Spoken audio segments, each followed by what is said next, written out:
It's Tuesday, October 15th. I'm Paul Joseph Watson. This is INFOWARS Nightly News.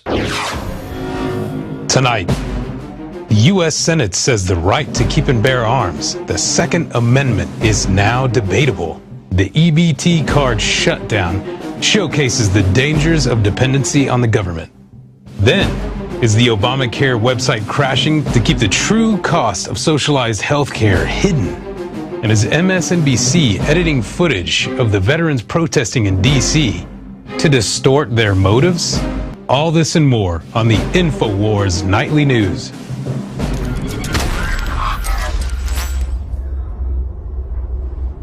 Top story tonight, U.S. Senate says right to keep and bear arms is debatable. According to the U.S. Senate, the right of the American people to keep and bear arms is debatable, despite two separate Supreme Court decisions which confirmed that the Second Amendment protected the right of an individual to own guns. The Senate.gov website contains an explanation that suggests otherwise.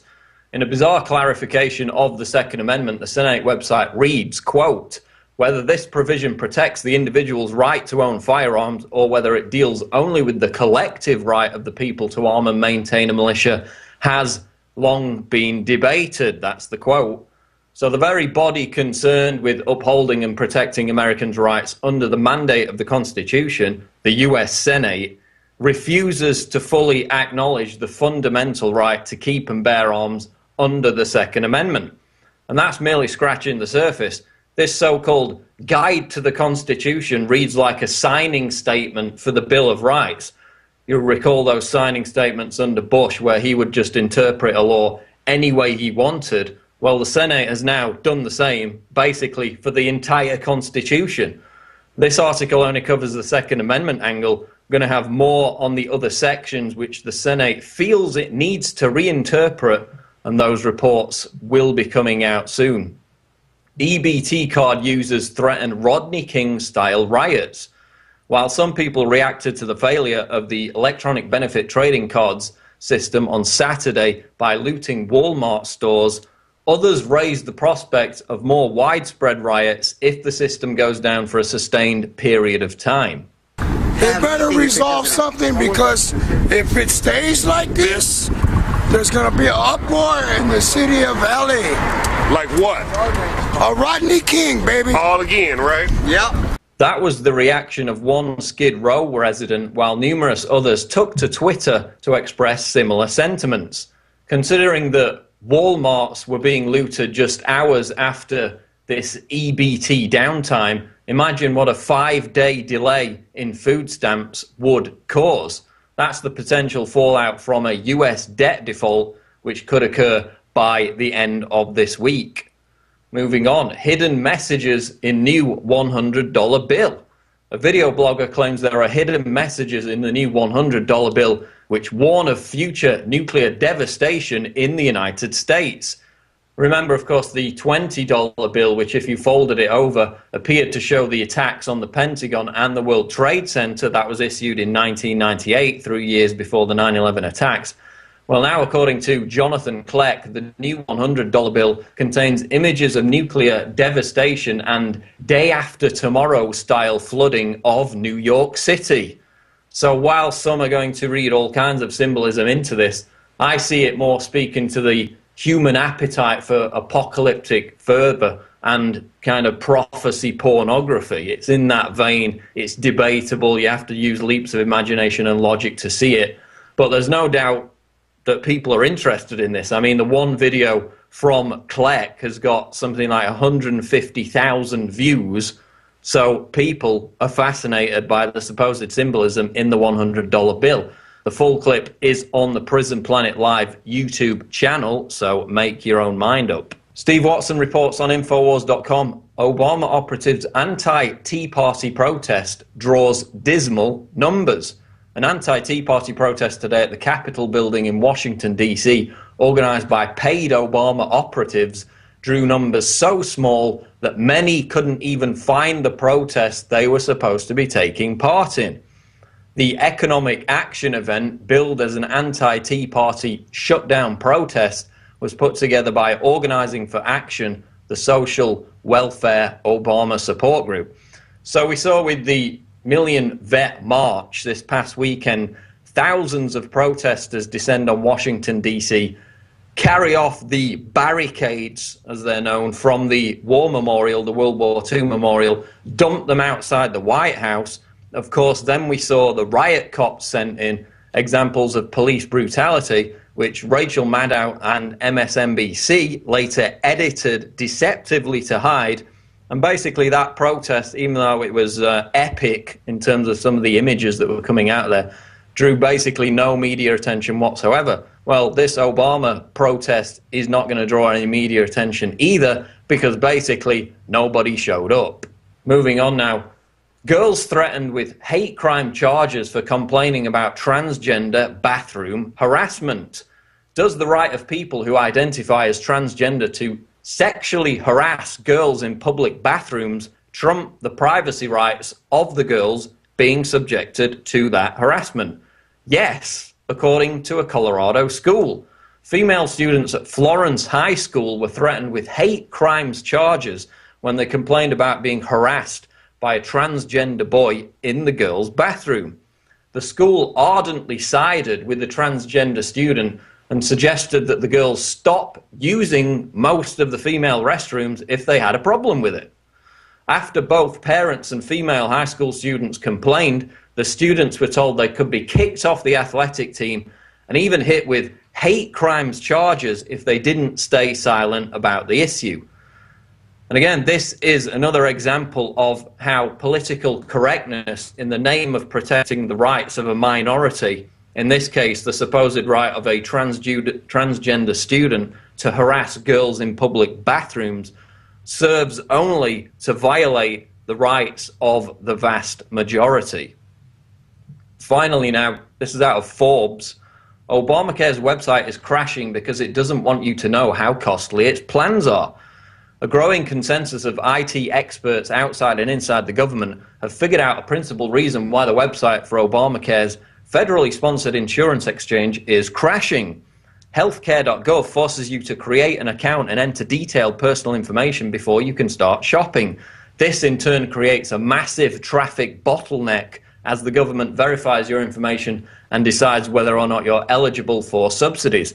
So why did they do this, even with the knowledge that it would crash the entire system, which, as we know, is exactly what happened? Because they didn't want people to realize how expensive the new system really is, and the quotes out the Forbes article attest to that, which when you crunch the numbers, according to a study by the Manhattan Institute, equates to an average 99% more expensive for men and 62% more expensive for women under Obamacare. So to avoid scaring off the middle class who are going to be paying for all this, it actually appears as though the healthcare.gov train wreck was planned all along, and that rather than creating or risking the creation of an instant backlash, the government planned to boil Americans in the pot slowly by deliberately engineering the slowdowns themselves, enabling the true horror of the added expenses under the new Obamacare system to be revealed more gradually. That's it for this portion of the news, but don't go away, because after the break, Gigi Annetta presents Tyranny Watch, a special report on the latest examples of police brutality and TSA abuse. Welcome back to INFOWARS Nightly News, and I'd like to remind you, of course, if you're watching this on YouTube, that you can see it first and in high quality at prisonplanet.tv, which is our subscription website, and you don't just get access to the nightly news first as it goes out. Of course, you also get video streaming of the Alex Jones Show, a ton of other multimedia content, speeches, special events, behind-the-scenes footage, and it all goes to support our network. It allows us to continue doing what we do and reach more people. It's the same low price it always has been, so please subscribe at prisonplanet.tv. Coming up now, Gigi Annetta presents her special Tyranny Watch report, which this week focuses on police brutality and TSA abuse. I'm Gigi Annetta. Welcome to Tyranny Watch. So what happened to the freedom to worship? Catholics across the United States are a target for the militant government. They cannot worship at military bases, and priests who offer to do the masses, even for free, are being told that they may be arrested for it. Clearly, the people in Washington, D.C. need to examine their hearts. The deceit reaches over oceans, as Cory is in Malaysia, and he praises Malaysia for their multi-faith model in the Muslim country that bans Bibles. It's good to know that Secretary of State John Kerry's ideal multi-faith model is a country that seized 20,000 Christian Bibles, banned Ahmadis from praying, and destroys a Hindu temple every 3 weeks. Let's hope his boss doesn't intend to introduce this multi-faith model in the United States. One of the worst problems is forced conversions to Islam, which has become particularly acute since 2001. Despite the provision for freedom of religion entrenched in Article 11 in the Malaysian Constitution. Now, even the non-recognized Muslim sects are in trouble. The Selangor Council of Islamic Religion in Malaysia has issued a notice ordering the Ahmadiyya Muslim Community Malaysia to immediately stop offering prayer services at the National AMC headquarters. The waters are definitely muddy when it comes to multi-faith in this administration. This weekend they had their hands full as people stood up all over Washington. Thank you for being here today, because we, the people, are determined to show the United States military, our esteemed vets, that the size of the heart of America for our vets is immeasurable. We are here to honor our vets. You look around, though, and you see these barricades, and you have to ask yourself, is this any way that a commander-in-chief would show his respect, his gratitude to our military? This belongs to you. This does not belong to the government. It belongs to the people.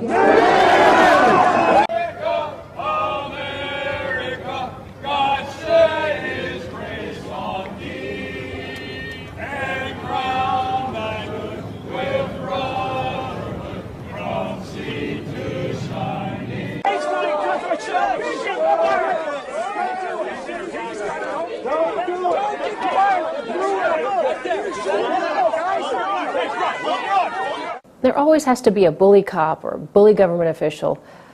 And in New York, a criminal defense attorney reveals that in the Bronx, they actually lied to meet quotas. Narcotic police lied to reach arrest quotas in the Bronx. It'll be interesting to hear details in upcoming weeks about how they threw innocent people in the slammer just to satisfy their job requirements. The TSA absolutely humiliates an 82-year-old woman at Sky Harbor Airport. This revelation is in a recent report only available because of the Freedom of Information Act. An 82-year-old woman in a wheelchair in the screening line at Phoenix Sky Harbor Airport goes all the way through until the metal detector beeps over her chest. The woman tells TSA that she has a breast prosthesis because she had a mastectomy. The TSA agents take the woman to a room and order her to take off her blouse, then her bra, and then her prosthesis, which they examine. The elderly woman strips to her waist with nothing to hide her scars. Welcome to the USA. Stop the tyranny. Sign up for PrisonPlanet.tv today and give your username and password to up to 10 people. And don't lose hope. Remember Psalm 118:8 says that it's better to take refuge in the Lord than to trust humans. I'm Gigi Arnetta with Tyranny Watch for the INFOWARS Nightly News.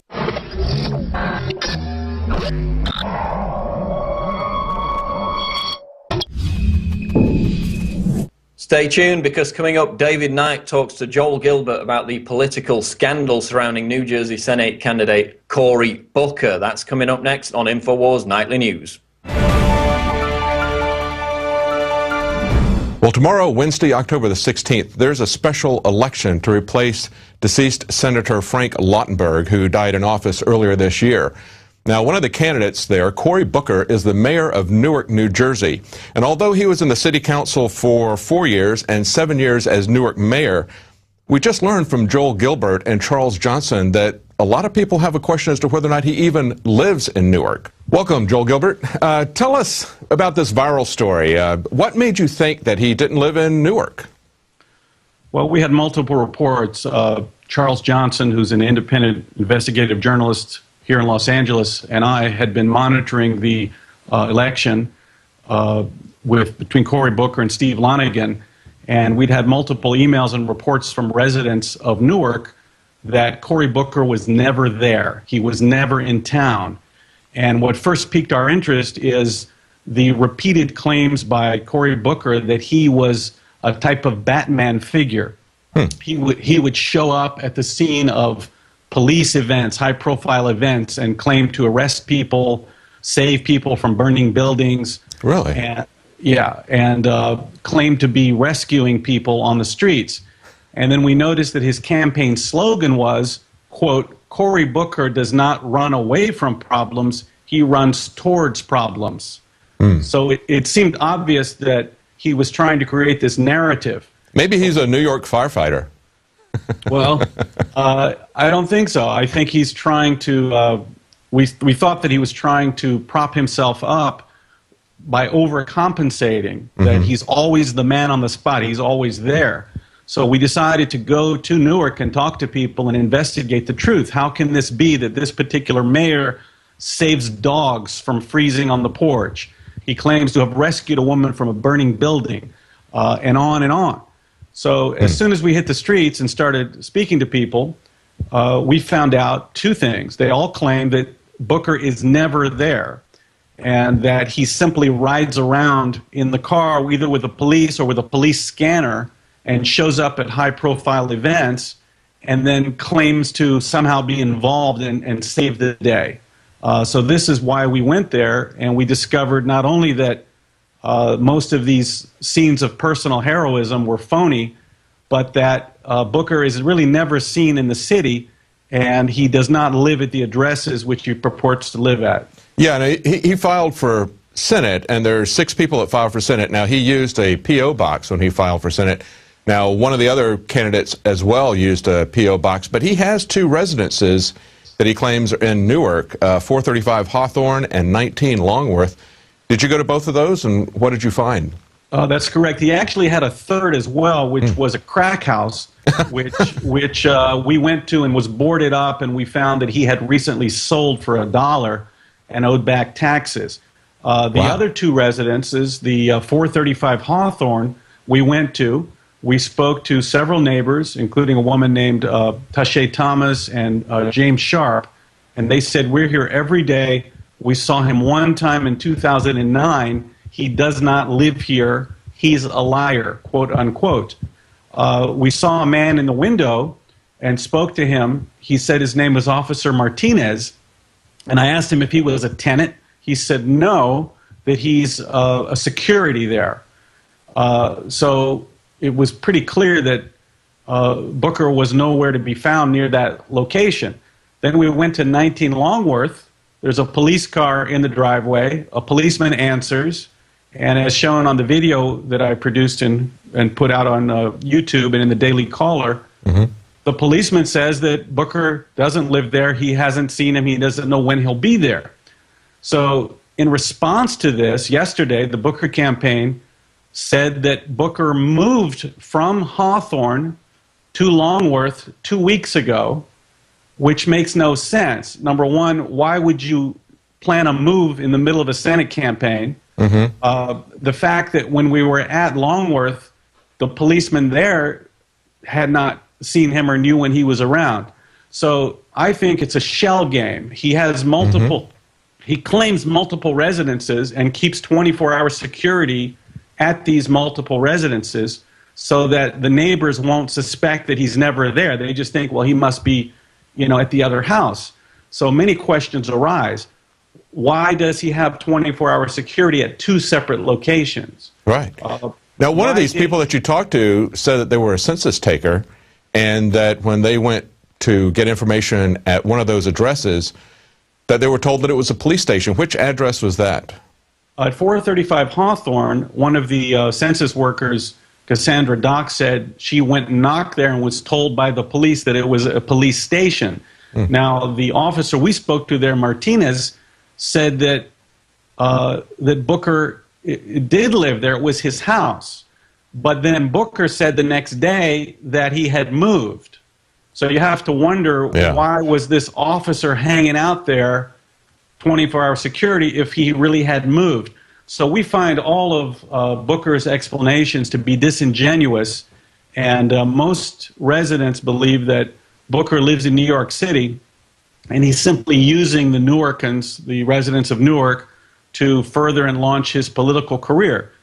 He's typically in Texas or in Hollywood, raising money, making high-profile friends, and is rarely seen in the city. That's right. He has a lot of connections to Hollywood. As a matter of fact, one of the neighbors in that video said, "We call him Hollywood."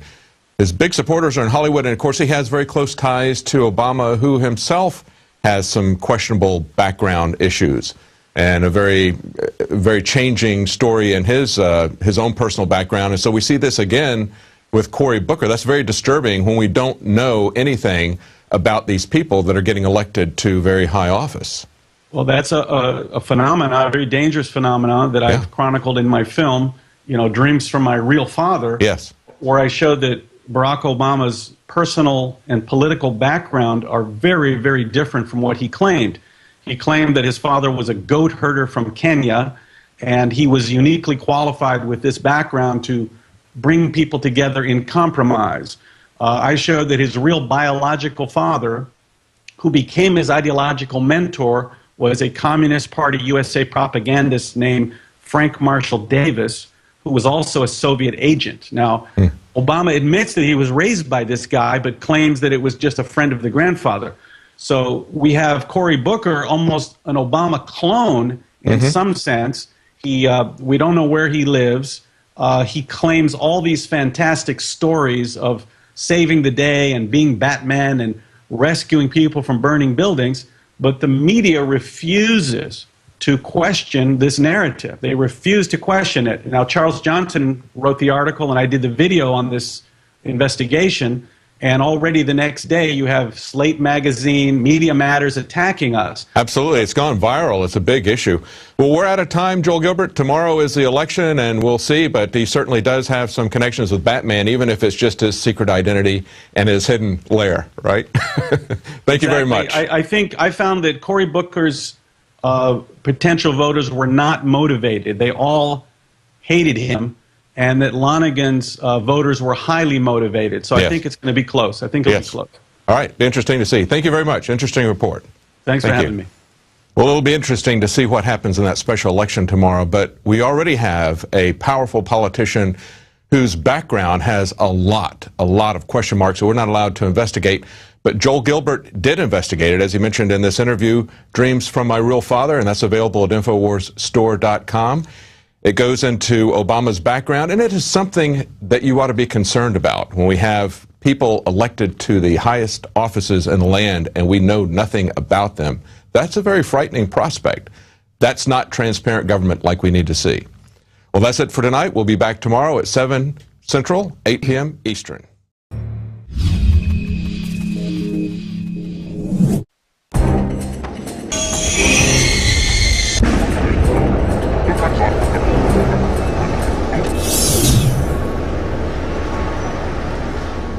Can I ask you what I was doing wrong?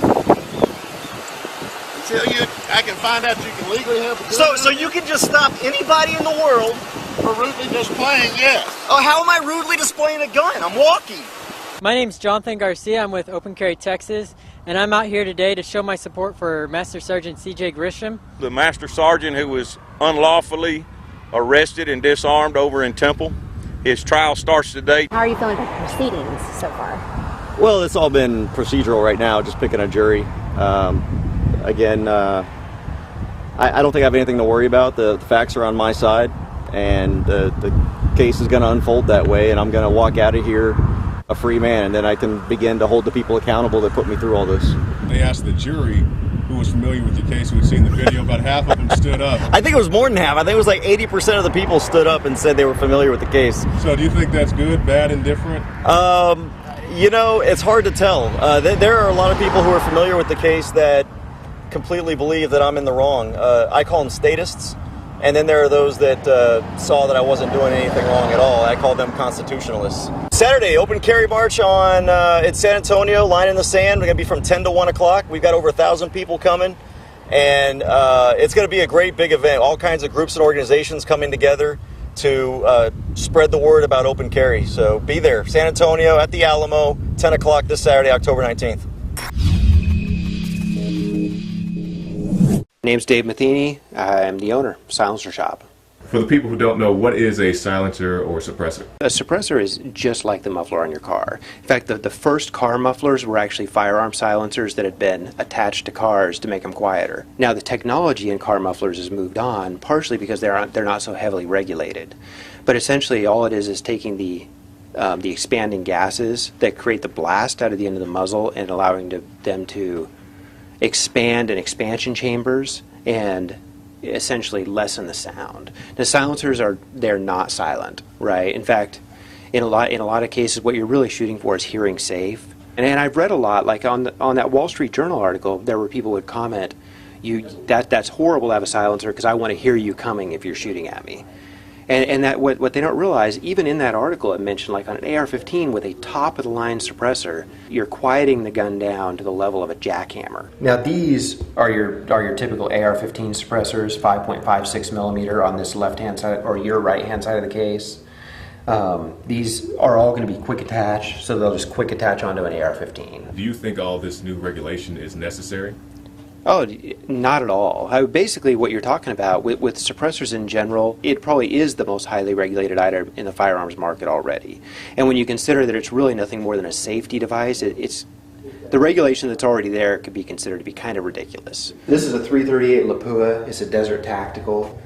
This gun is so loud without a silencer that it literally goes off the top level of our sound meter, which maxes out around 175, 180 decibels. With that suppressor, it's hearing safe and quieter than a 22. Quieter than a 22? Quieter than a 22, by a lot. Explain to us the difference between having a Class 3 license or the trust that you do. Well, a Class 3 license is a license to sell silencers. So, for example, we would have a Class 3 license. We sell a lot of silencers. When you purchase a suppressor, there are 3 ways to register it. The most restrictive way to register is as an individual. Because if you register as an individual, it really is tied to you as a person. So let's say you buy one as an individual, your wife uses it on a home defense gun when you're not home, that's a felony. So what a lot of people do in order to deal with situations like that is to use a trust. So you set up a trust, really simple thing to set up. You add your family members to it, and then anybody who's listed in the trust as a trustee can have independent possession. What they're talking about the gun trust loophole. They fill out all the paperwork that goes directly to the ATF and sits there for 7 to 8 months before it gets approved. I don't know if it's just me, but to me that is not what criminals do. Is the Second Amendment absolute? I believe so, yeah. I think there are good reasons to have that in place. So what do you say to the people, they see these shootings and they say, this has got to stop. We see so many shootings and the children and all these things. Well, why would we not want more gun regulations? Everybody agrees these are tragedies, but even putting aside that they're blown out of proportion to a lot of extent, increasing the level of gun legislation is going to make no difference to this. You look at the recent shooting that just happened, last week or the week before, that was done with a pump shotgun. And it's funny because a couple months before that, Joe Biden was standing there saying everybody should own one. As I told my wife, I said, Jill, if there's ever a problem, just walk out on the balcony here or walk out that double-barrel shotgun and fire 2 blasts outside the house. What they're trying to do really is ban firearms in general. Whatever tragedy happens to happen, they're going to use it for political purposes.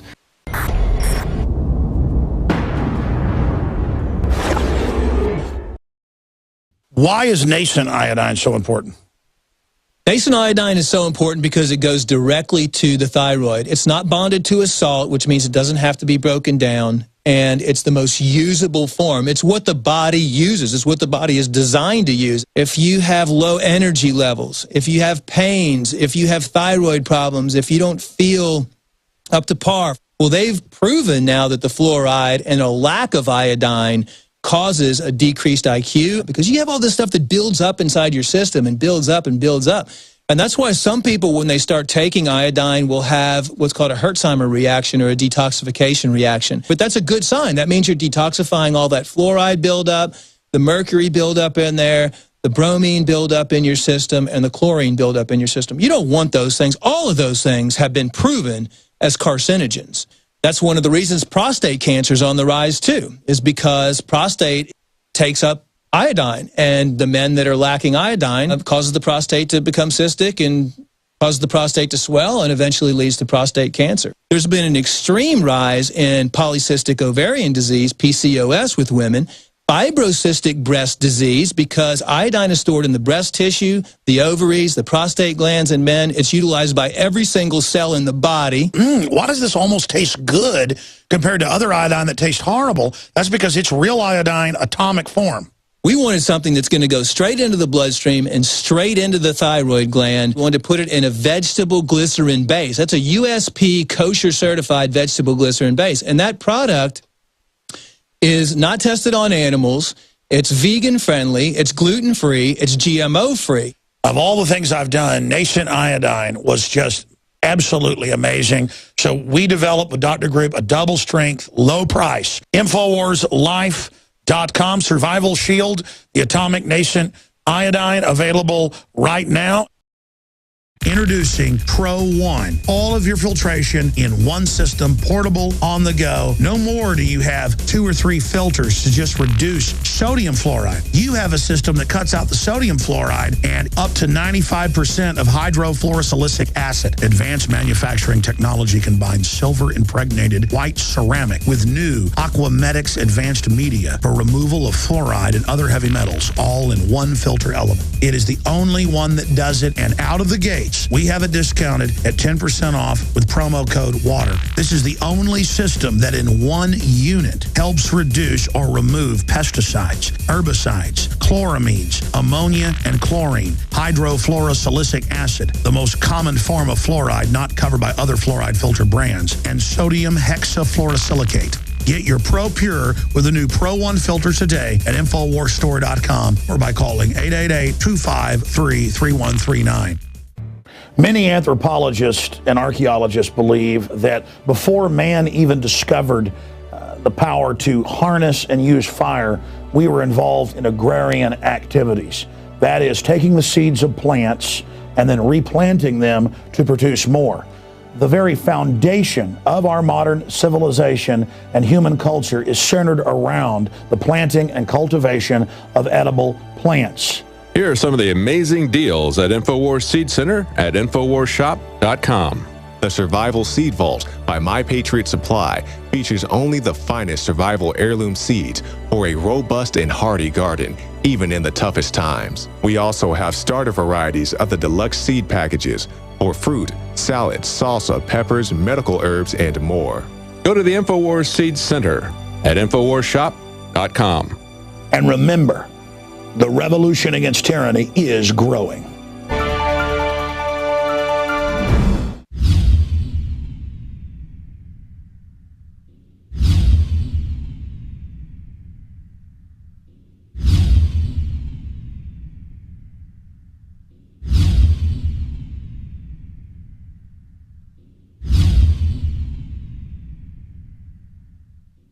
Now you can watch The Alex Jones Show live as it happens at Infowars.com/show.